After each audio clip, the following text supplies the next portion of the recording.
गुणग्राही बनना चाहिए।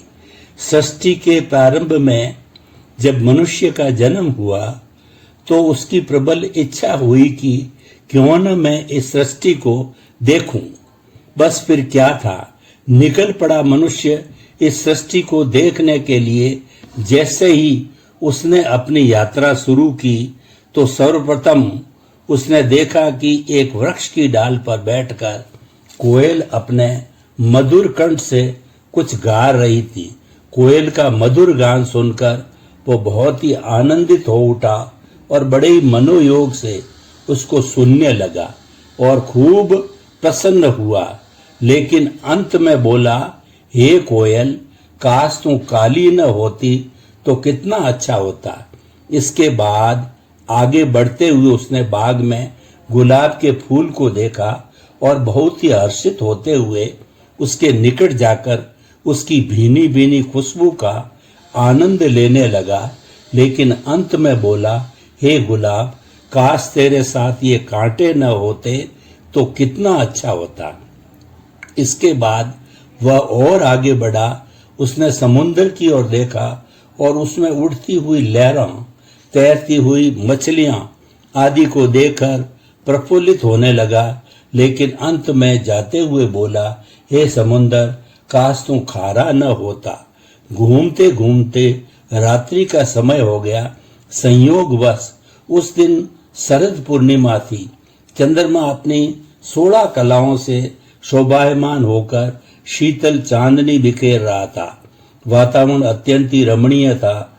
यह सब देखकर वो बहुत ही हर्षोल्लासित हुआ और आनंद मनाने लगा।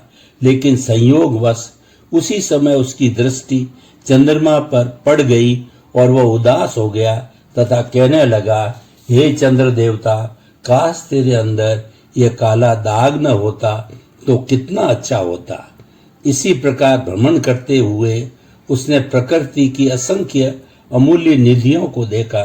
लेकिन अपनी प्रकृति के वशीभूत होकर उसने उन सभी में कोई न कोई कमी निकाली और सभी को कहता गया कि काश तेरे अंदर यह न होता तो कितना अच्छा होता।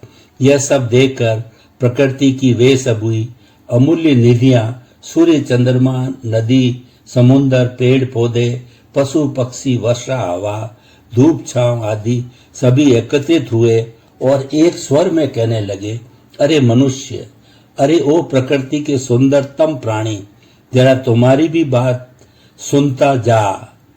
तूने अपनी तो खूब सुना दी।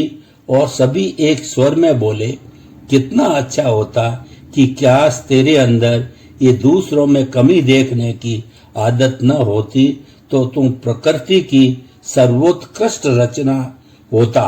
मित्रों, यह कहानी किसी और की नहीं अपितु ये कहानी हम सब की है। और उक्त कहानी हमें ये शिक्षा देती है कि हमें गुणों की ओर ध्यान देना चाहिए, अच्छाइयों को देखना चाहिए। इस सृष्टि में सर्वगुण संपन्न तो शायद ही कोई वस्तु हो। अतः हम सबको गुणग्राही बनना चाहिए और स्वयं को सुधारना चाहिए।